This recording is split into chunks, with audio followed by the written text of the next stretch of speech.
আসসালামু আলাইকুম বন্ধুরা, আশা করি আপনারা সকলেই ভালো আছেন। আর আপনারা দেখছেন ইসলামিক গল্পের আসর। ইবন ইসাক বলেন, আস্থাভাজন জনৈক ব্যক্তি মিকসাম সূত্রে ইবন আব্বাস রাদিয়াল্লাহু আনহু থেকে বর্ণনা করেছেন।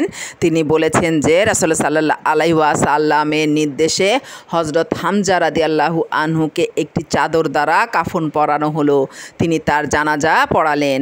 তিনি তাতে 7 বার তাকবীর বললেন। তারপর একজন শহীদ এনে তার পাশে রাখা হচ্ছিল। রাসূল সাল্লাল্লাহু আলাইহি ওয়াসাল্লাম ওই শহীদের নামাজ আদায় করছিলেন, সাথে হযরত হামজা রাদিয়াল্লাহু আনহু এর নামাজও হচ্ছিল। শেষ পর্যন্ত হযরত হামজা রাদিয়াল্লাহু আনহু এর জানাজার নামাজের সংখ্যা দাঁড়িয়েছিল 72-এ। এটি একটি একক বর্ণনা।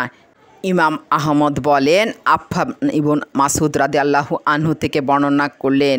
তিনি বলেছেন, মুসলিম মহিলাগণ উহুদ দিবসে মুসলিম পুরুষদের পেছনে অবস্থান করছিলেন। তারা মুশরিকদের আক্রমণে আহত মুহাজ্জিরদের সেবা শুশ্রূষা করছিলেন। আমি যদি তখন আল্লাহর কসম করে বলতাম যে আমাদের কেউই পার্থিব লাভের প্রত্যাশী নয়, তবে আমার মনে হয় আমার শপথ মিথ্যা হতো না, যতক্ষণ না আল্লাহ তাআলা নাজিল করলেন, তোমাদেরকেও ইহকাল কামনা করছিল আর কতক পরকাল কামনা করছিল। এরপর তিনি পরীক্ষা করার জন্য তোমাদেরকে তাদের থেকে ফিরিয়ে দিলেন। সূরা আল ইমরান 152 নম্বর আয়াত। যখন কতিপয় সাহাবী নির্দেশ অমান্য করে স্থান ত্যাগ করেন, তখন মাত্র 9 জন লোক নিয়ে রাসূল সাল্লাল্লাহু আলাইহি ওয়াসাল্লাম ময়দানে অবস্থান করছিলেন। 9 জনের মধ্যে 7 জন আনসারি এবং 2 জন কুরাইশি। তিনি সহ ছিলেন 10 জন। শত্রুপক্ষে যখন তার খুব নিকটবর্তী হয়ে গেল, তখন তিনি বললেন, যে ব্যক্তি ওদেরকে আমার কাছ থেকে দূরে সরিয়ে দিতে পারবে, আল্লাহ তাআলা তার প্রতি সদয় হবেন। রাসূল সাল্লাল্লাহু আলাইহি ওয়াসাল্লাম এভাবে ঘোষণা দিয়ে যাচ্ছিলেন, আর সাথীগণ একের পর এক প্রতিরোধ করতে করতে শহীদ হচ্ছিলেন। এভাবে 9 জনের মধ্যে 7 জনই শহীদ হয়ে গেলেন। রাসূল সাল্লাল্লাহু আলাইহি ওয়াসাল্লাম তার সাথীদ্বয়কে বললেন, আমাদের সাথীগণের প্রতি ইনসাফ করা হয়নি। এ অবস্থায় আবু সুফিয়ান এসে বলল, হুবল দেবতার জয় হোক। রাসূল সাল্লাল্লাহু আলাইহি ওয়াসাল্লাম সাহাবীদেরকে নির্দেশ দিলেন উত্তর দিতে এবং বলতে, আল্লাহই সর্বোচ্চ সুমহান। মুসলমানগণ বললেন, আল্লাহ সর্বোচ্চ সুমহান। আবু সুফিয়ান বলল, আমাদের উজ্জা আছে, তোমাদের উজ্জা নেই। রাসূল সাল্লাল্লাহু আলাইহি ওয়াসাল্লাম বললেন, তোমরা উত্তর দাও যে আল্লাহ আমাদের প্রভু, তোমাদের কোনো প্রভু নেই। আবু সুফিয়ান বলল, আজকের দিন বদরের দিনের প্রতিশোধ। একদিন তোমাদের, একদিন আমাদের। একদিন আমরা দুঃখ পাই আর একদিন খুশি হই। তোমাদের হানজালা আমাদের হানজালার বদলা স্বরূপ, অমুক অমুকের বদলা। রাসূল সাল্লাল্লাহু আলাইহি ওয়াসাল্লাম বললেন, উভয় দল সমান নয়।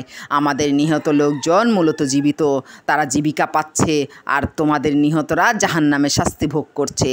আবু সুফিয়ান বলল, লোকজনের মধ্যে কতক অঙ্গ কর্তৃত্ব আছে, তবে সেটা আমাদের নেতৃস্থানীয় লোকদের কাজ নয়। আমি অঙ্গ কর্তনের নির্দেশও দিইনি, তা থেকে বারণও করিনি। আমি তা পছন্দও করিনি, অপছন্দও করিনি। তাতে আমি দুঃখিতও নই, খুশিও নই। বর্ণনাকারী বলেন, লোকজন নিজেদের নিহতদের খোঁজে বের হলো।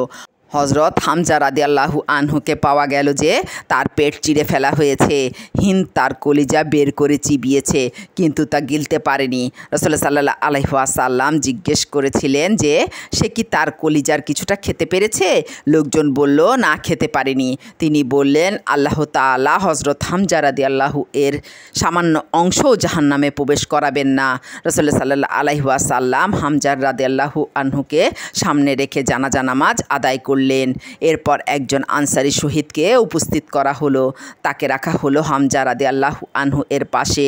রাসূল সাল্লাল্লাহু আলাইহি ওয়াসাল্লাম তার জানাজার নামাজ আদায় করলেন। ওই আনসারীকে সরিয়ে নিয়ে অন্য আনসারীকে আনা হলো। হামজা রাদিয়াল্লাহু আনহু এর লাশ ওখানেই থাকলো। রাসূল সাল্লাল্লাহু আলাইহি ওয়াসাল্লাম ওই আনসারী এবং হামজা রাদিয়াল্লাহু আনহু এর জানাজা আদায় করলেন। ওই আনসারীকে সরিয়ে নেওয়া হলো। হামজা রাদিয়াল্লাহু আনহুকে ওখানেই রাখা হলো। সেদিন এভাবে রাসূল সাল্লাল্লাহু আলাইহি ওয়াসাল্লাম 70 বার হযরত হামজা রাদিয়াল্লাহু আনহু এর জানাজার নামাজ পড়েছেন। এটি ইমাম আহমদের একক বর্ণনা। উমাভি বলেন, আমার পিতা হযরত আয়েশা রাদিয়াল্লাহু আনহু থেকে বর্ণনা করেন। তিনি বলেছেন যে রাসূল সাল্লাল্লাহু আলাইহি ওয়াসাল্লাম উহুদের যুদ্ধে যাবার পর সংবাদ সংগ্রহের উদ্দেশ্যে আমরা সাহরির সময় পথে বের হয়ে পড়ি। ইতিমধ্যে ফজরের সময় হয়ে যায়। আমরা জনৈক পাথর বহনকারী লোককে দেখলাম, সে দৌড়াচ্ছে আর বলছে, হে হামল ইবন সাদানা, তুমি একটু অপেক্ষা করো, তারপর প্রচণ্ড যুদ্ধক্ষেত্রে উপস্থিত হও। পরে আমরা ভালোভাবে তাকিয়ে দেখলাম যে তিনি হলেন উসাইদ ইবন হুজায়র। এরপর আমরা কিছুক্ষণ অপেক্ষা করলাম। হঠাৎ দেখলাম একটি উট এলো। উটের পিঠে একজন মহিলা, দুপাশে দুটো বোঝা।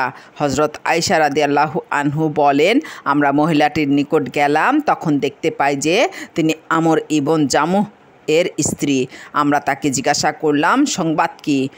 তিনি বললেন, আল্লাহ তাআলা রাসূলুল্লাহ সাল্লাল্লাহু আলাইহি ওয়াসাল্লামকে রক্ষা করেছেন, কতক মুমিন ব্যক্তিকে শহীদ রূপে কবুল করেছেন এবং কাফিরদেরকে মনের জ্বালাসহ বিফল মনোরথে ফিরে যেতে বাধ্য করেছেন। যুদ্ধে মুমিনদের জন্য আল্লাহই যথেষ্ট। আল্লাহ সর্বশক্তিমান, পরাক্রমশালী। মহিলাটি তার উটকে বসার নির্দেশ দিয়ে নিজে উট থেকে নেমে পড়লেন। আমরা তার বোঝা দুটোর দিকে ইঙ্গিত করে বললাম, এগুলো কি?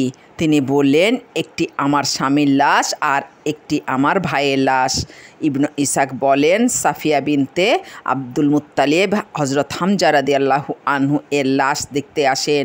তখন হজরত হামজা রাদিয়াল্লাহু ছিলেন তার সহোদর ভাই। রাসূলুল্লাহ সাল্লাল্লাহু আলাইহি ওয়াসাল্লাম তার পুত্র জুবাইর ইবন আওয়ামকে বললেন, তুমি তোমার মায়ের নিকট যাও, তাকে থামাও, যেন তার ভাইয়ের হৃদয় বিদারক এই লাশের দৃশ্য তাকে দেখতে না হয়। জুবায়ের তার মাকে বললেন, আম্মা, রাসূলুল্লাহ সাল্লাল্লাহু আলাইহি ওয়াসাল্লাম আপনাকে ফিরে যেতে নির্দেশ দিয়েছেন। তিনি বললেন, কেন? আমি তো জেনেছি যে আমার ভাইয়ের অঙ্গ প্রত্যঙ্গ কেটে ফেলা হয়েছে। তাতে কি? তা তো হয়েছে আল্লাহর পথে।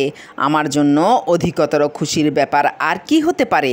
আমি অবশ্যই ধৈর্য ধারণ করব এবং সওয়াবের আশায় থাকব ইনশাআল্লাহ। জুবাইর রাদিয়াল্লাহু আনহু রাসূলুল্লাহ সাল্লাল্লাহু আলাইহি ওয়াসাল্লামের নিকট এসে এই সংবাদ জানলেন। তখন তিনি তাকে বললেন, তাকে আসতে দাও। সাফিয়া রাদিয়াল্লাহু আনহু এলেন। হামজা রাদিয়াল্লাহু আনহুকে দেখলেন, তার জন্যে দুয়া করলেন, শোক প্রকাশ করলেন এবং ক্ষমা প্রার্থনা করলেন। ইবন ইসাক বলেন, রাসূলুল্লাহ সাল্লাল্লাহু আলাইহি ওয়াসাল্লাম হজরত হামজা রাদিয়াল্লাহু আনহুকে দাফনের নির্দেশ দিলেন।